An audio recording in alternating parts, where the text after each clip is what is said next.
Farming Country 790 KXXX and 100.3 The Ride. Now joining me on the phone is U.S. Senator Jerry Moran. Senator Moran, thanks for taking the time to chat with me.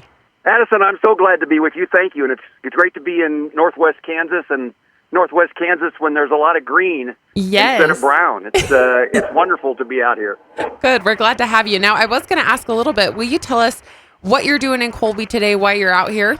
Absolutely. I mean, this is my second week of being in Colby, but in northwest Kansas.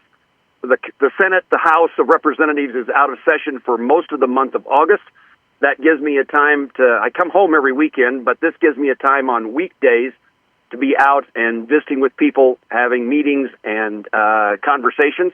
Last week I was here and spoke to the effort in Sharon Springs to revive their Rotary Club and visited a farm business in Greeley County, south of Sharon Springs at Horace.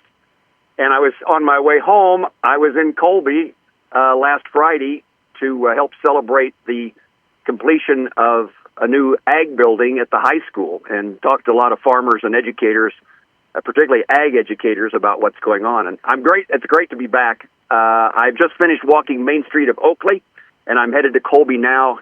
We're going to pay tribute, honor, and respect to the first responders who responded to the major traffic backup, pile-up a few months back.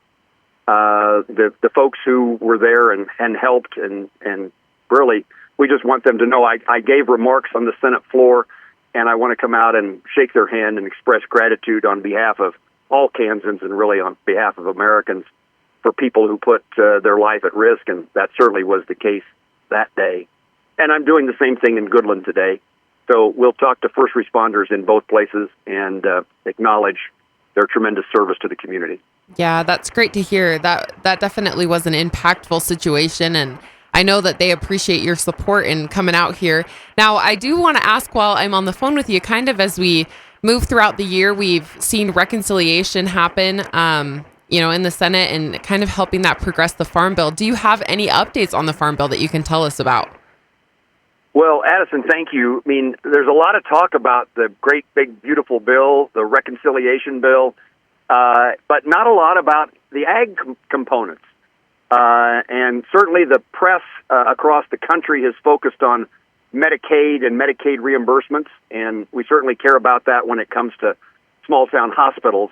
But Title I of the usual Farm Bill, I'm a member of the Senate Ag Committee. I'm a member of the Appropriations Subcommittee that funds USDA, and I certainly know the challenges that we've had in farming and ranching across Kansas for now a long time.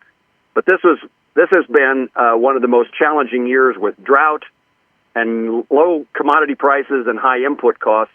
And so we were successful in adding the Title I, the normal Title I of a farm bill, to reconciliation. And that's the safety net provisions of a farm bill. Reference prices were increased.